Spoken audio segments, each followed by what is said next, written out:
요즘 제 아내는 한 노래에 꽂혀 있습니다. 부활의 론리 나잇이라는 노래에 꽂혀 있어서 그 노래 같은 부분을 계속 흥얼흥얼 거리고 있어요. 그래서 옆에 이제 아내와 같이 있다 보면 저도 모르게 전염이 돼서 저도 막 속으로 그 노래를 따라하고 있는 모습을 보게 됩니다. 그리고 가족들에게도 그 노래를 막 추천해 줍니다. 이 노래 너무 좋다고. 그러면서 유튜브에 링크를 막 단톡방에 올리고 그래서 들어오라고 막 해요.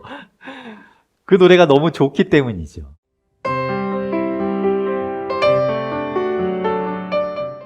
여러분 어떤 노래를 좋은 노래라고 할 수 있을까요?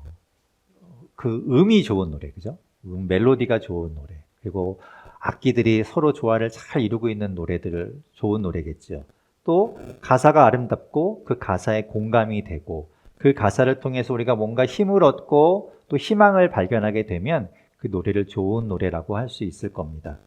그런 노래에 자꾸 우리의 마음이 가고 끌리고 자꾸만 듣고 싶어지는 것이죠. 오늘 설교의 제목은 세 번째 여호와의 종의 노래입니다. 여호와의 종의 노래. 저는 오늘 종려주일을 맞아서 주님 앞에 우리가 예배드리면서 여러분에게 이 여호와의 종의 노래라는 좋은 노래를 들려드리고 싶어서 이 말씀을 함께 나누려고 합니다. 그러나 이 노래라는 이름이 붙었다고 해서 이렇게 시편에서처럼 그 가사 거기에 뭐 곡만 붙이면 노래가 되는 그런 내용은 아닙니다. 여호와의 종의 고백에 가깝고요. 여호와의 종을 바라보는 그의 사명을 이야기하는 또 그의 사역을 들려주는 그 종을 묘사하는 내용에 가깝지요. 여호와의 종의 노래 이런 말을 여러분 처음 들어보시는 분이 계실 거예요. 여호와의 종의 노래? 그런데 오늘 제목에 보면 제가 세 번째라고 했습니다. 그럼 첫 번째, 두 번째는 언제 얘기했지? 언제 얘기했을까요? 한 번도 얘기한 적이 없습니다. 처음 얘기하는 거예요. 그 첫 번째, 두 번째는 어디에 나오냐면 이사야 42장과 49장에 나옵니다. 그런데 그 본문이 우리가 아직 다루지 않았기 때문에 그 본문은 먼저 하지 않고 오늘 이 세 번째 여호와의 종의 노래를 먼저 다루게 된 것이죠. 그러면 그렇게 세 개만 있느냐? 그렇지 않습니다. 하나 더 있습니다. 네 번째 여호와의 종의 노래가 있는데 그것이 52장과 53장에 걸쳐 나오게 됩니다. 그런데 그 네 번째 여호와의 종의 노래는 아마 여러분이 익히 들어보셨을 거예요. 아까 제가 그 사함의 확신으로 읽었던 본문도 53장의 내용인데 그것이 바로 여호와의 종의 노래의 한 일부분입니다.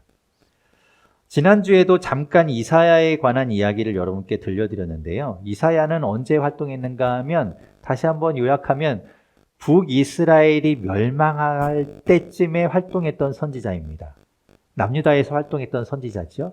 그런데 그 선지자는 앞으로 200년 후에 있을 남유다의 멸망을 보았던 선지자예요. 그래서 그것을 사람들에게 전했던 선지자죠.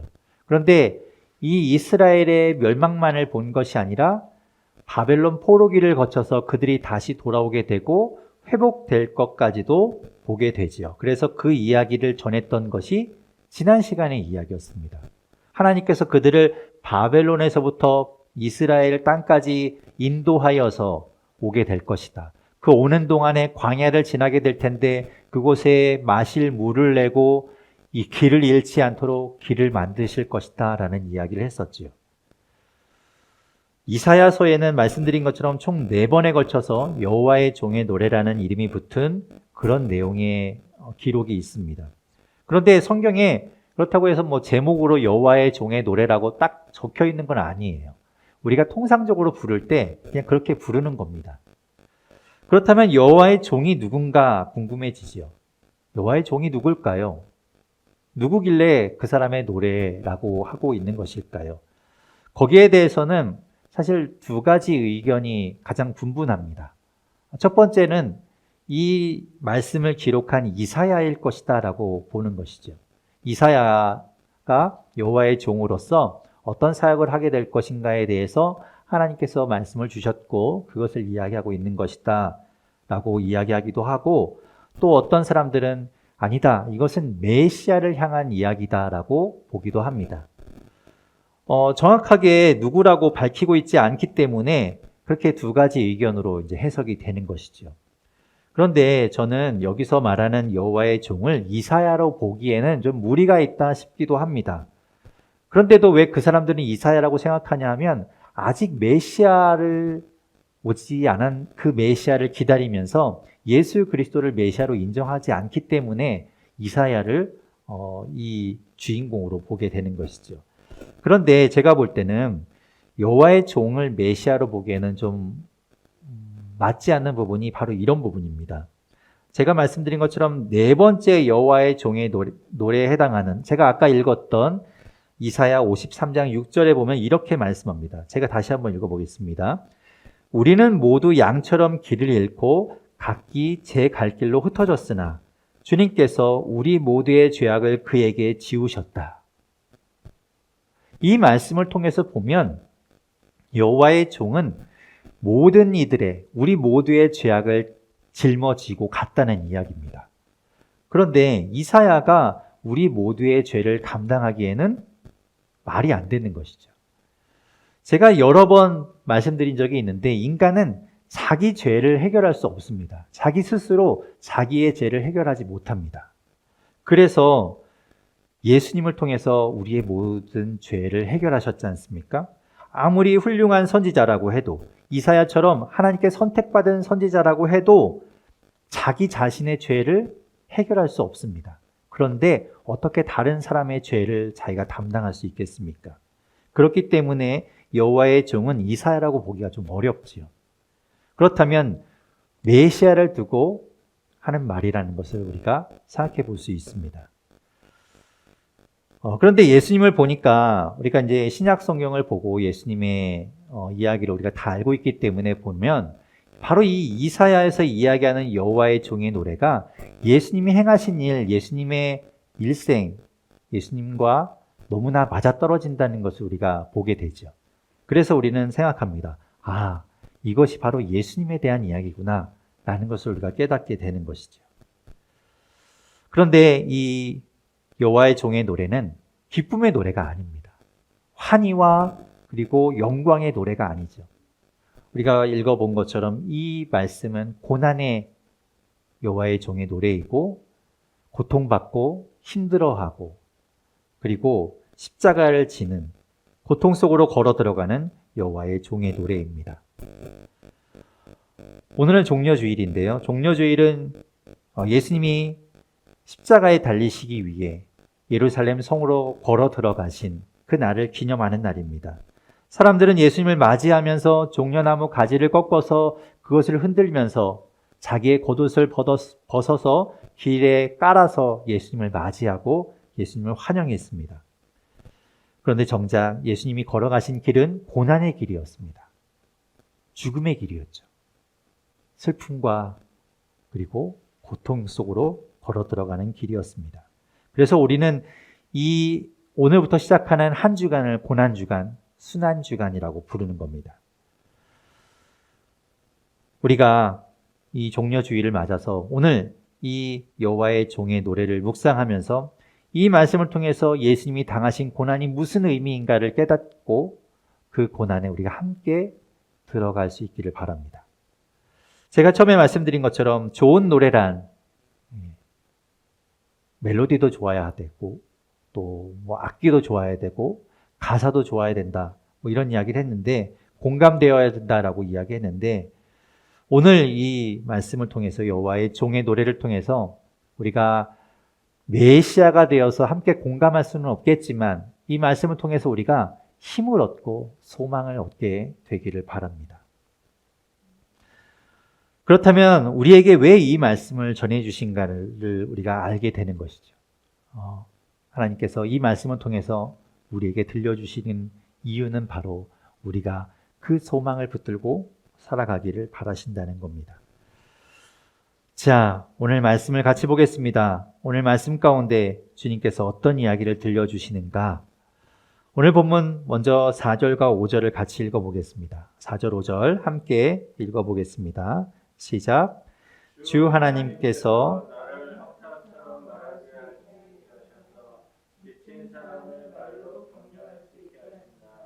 아침마다 나를 깨우쳐 주신다.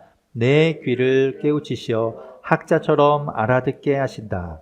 주 하나님께서 내 귀를 열어 주셨으므로 나는 주님께 거역하지도 않았고 등을 돌리지도 않았다. 아멘. 지금 여기서 말하고 있는 화자, 이 나는 아까 말씀드린 것처럼 메시아, 예수 그리스도를 이야기하죠. 그렇게 보면 되겠습니다. 여호와 하나님께서 메시아, 그리스도의 입을 열어주시고 귀를 열어주셨다고 고백하지요. 그런데 그것을 학자처럼 열어주셨다, 학자처럼 말하게 하셨다라고 이야기합니다. 원래 원어상에는 복수로 되어 있어요. 그러니까 학자들처럼 말하게 하시고 학자들처럼 알아듣게 하셨다라고 해석할 수 있겠죠. 그런데 학자들처럼 말한다는 것은 이해가 되죠.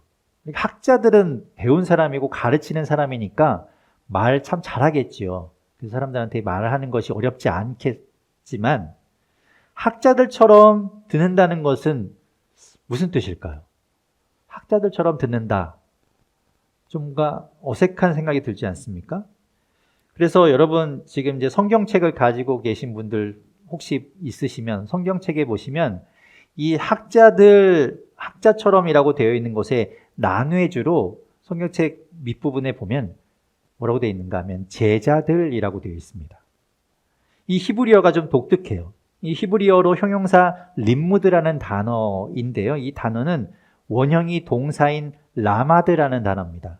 근데 이 라마드라는 단어가 참 특이하게도 반대되는 뜻을 모두 다 갖고 있는 단어예요. 가르치다와 배우다라는 뜻을 다 갖고 있습니다. 그러니까 이렇게 해석이 되는 거예요. 학자라고도 해석이 될 수 있고 배우는 제자라고도 해석이 얼마든지 가능하다는 것이죠. 그러니까 학자라고 이렇게 우리 성경처럼 해도 되고 제자라고 바꿔도 틀리지 않습니다. 그래서 이것을 조금 더 자연스럽게 바꿔보면 이렇게 되겠죠. 학자들처럼 말할 수 있게 하시고 제자들처럼 들을 수 있게 하셨다라고 하면 뭔가 좀 자연스러워요. 그죠? 학자는 말하기에 능숙하고 제자는 듣는데 특화되어 있으니까요. 학자들처럼 말을 잘하는 거죠. 그래서 지치고 힘든 사람들에게 바벨론 포로로 잡혀가 있고 흩어져 있는 그의 이스라엘 백성들에게 말로 그들을 달래고 격려하는 힘을 주는 것. 그것을 위해서 이 여호와의 종에게 주님께서는 학자의 혀, 학자처럼 말할 수 있게 하셨다라고 이야기하죠. 그리고 가르침을 받는 제자들처럼 귀를 열어서 말씀하시는 그 하나님의 말씀을 귀담아 듣게 하신 겁니다. 그리고 그 말씀을 깨달아 알게 하신 거예요. 한마디도 놓치지 않기 위해서 귀를 열고 듣게 하신 겁니다. 그리고 그 말씀 따라서 행하도록 하신 것이죠. 누가요? 여호와의 종이요. 누가요? 예수 그리스도가 그 일을 하셨다는 겁니다. 예수님은 하나님의 말씀대로 행하기 위해서 매일 시간이 날 때마다 하나님 앞에 기도했습니다. 예수님이 마지막 잡히시던 날 밤에 올리브산, 우리가 예전에 성경으로는 감람산이라는 곳에 가서 기도하셨던 것을 여러분 알고 계시죠? 누가복음 22장 41절에 이렇게 말씀합니다. 제가 읽어보겠습니다. 아버지, 만일 아버지의 뜻이면 내게서 이 잔을 거두어 주십시오. 그러나 내 뜻대로 되게 하지 마시고 아버지의 뜻대로 되게 하여 주십시오. 예수님이 이렇게 기도하셨습니다. 기도함으로 인해서 하나님을 나에게 끌어맞춘 것이 아니라 기도하면서 하나님께 나를 맞추신 것이죠. 귀담아 들은 거예요. 하나님 말씀에 귀를 기울인 겁니다. 제자들처럼 귀를 기울이고 주님 말씀하시는 것에 내 마음을 다하고 그 말씀을 따라 살아가기 위해서 기도하신 겁니다. 그래서 예수님은 그 고난의 길을 걸어가실 수 있었던 거예요. 그 길을 묵묵히 가실 수 있었던 겁니다. 오늘 보면 6절 말씀을 같이 읽어보겠습니다. 예수님이 가셨던 길입니다. 우리 6절 말씀 같이 읽어보겠습니다. 시작. 나는 나를 때리는 자들에게 등을 맡겼고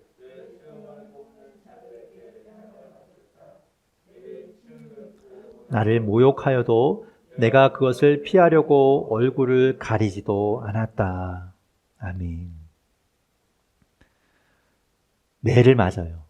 수염을 뽑혀요. 수염을 뽑힌다는 건 모욕을 당하는 겁니다.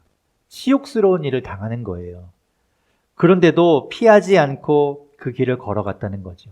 사람들이 침을 뱉고 조롱하고 웃음거리를 삼는데도 그 길을 가신 거예요. 힘이 없어서가 아닙니다. 능력이 없어서가 아니에요. 그러면 힘이 없고 능력이 없어서 모욕을 당하고 매를 맞는 것도 견디기 힘들 텐데 여러분 그건 못지않게 힘이 있음에도 불구하고 능력이 있음에도 불구하고 그런 일을 당하는 것 쉽지 않은 일입니다. 그런데도 예수님은 때리는 자들에게 몸을 내맡기셨어요. 침을 뱉고 모욕하는 자들에게 피하지 않고 그 모욕을 다 견디셨습니다. 마치 아무 힘도 없는 사람처럼, 마치 아무 능력도 없는 자처럼 그렇게 다 받아들이셨어요. 그게 어떻게 가능할까요? 그게 어떻게 가능할까요? 어떻게 그걸 참으셨을까요? 그래서 어떻게 견디셨을까요? 그 답이 오늘 본문 7절에서부터 9절에 있습니다. 우리 같이 한번 7절부터 9절까지 말씀을 같이 읽어보겠습니다. 함께 읽겠습니다. 시작. 주 하나님께서 나를 도우시니 그들이 나를 모욕하여도 마음 상하지 않았고 오히려 내가 각오하고 모든 어려움을 견디어냈다. 내가 부끄러움을 당하지 않겠다는 것을 내가 아는 까닭은 나를 의롭다 하신 분이 가까이에 계시기 때문이다. 누가 감히 나와 다투겠는가? 함께 법정에 나서보자. 나를 고소할 자가 누구냐? 나를 고발할 자가 있으면 하게 하여라. 주 하나님께서 나를 도와주실 것이니 그 누가 나에게 죄가 있다 하겠느냐? 그들이 모두 옷처럼 헤어지고 좀에게 먹힐 것이다. 아멘. 예수님이 아무 힘이 없고 능력이 없어서가 아니라 힘도 있고 권능도 있고 능력도 있음에도 불구하고 매를 맞고 모욕을 당하시며 십자가의 길을 가신 것은 하나님이 그 옆에서 가까이에서 도우셨기 때문이라고 말씀하죠. 멀리 계신 것이 아니에요. 바로 가까이 옆에 계셨다는 거예요. 함께 그 길을 가셨다는 거예요. 하나님의 말씀에 귀를 기울이고 그 말씀대로 따라가고 행하려고 할 때 그 여호와의 종 메시아 곁에 하나님께서 함께 하시며 도우셨다는 겁니다. 그것이 오늘 이야기하고는 세 번째 여호와의 종의 노래의 내용입니다. 그것을 말하고 있지요. 여러분, 우리도 이 땅에서 하나님의 말씀대로 살아가면 어려움을 만납니다. 그것이 정상이에요. 사람들로부터 쟤는 좀 이상한 것 같아.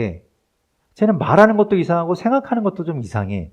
라고 손가락질 당하고 바보 같다고 놀림당하고 부끄러움을 당하고 가치관이 달라서 다툼이 생기는 것, 그것이 어쩌면 당연한 일입니다. 그냥 남들과 똑같이 살아가면 문제될 것이 없지요. 전혀 구별이 안 된다면 싸울 일도 없습니다. 그런데 내가 이 땅을 살아가면서 하나님의 말씀대로 살아보겠다고 하면 다툼이 생길 수밖에 없어요.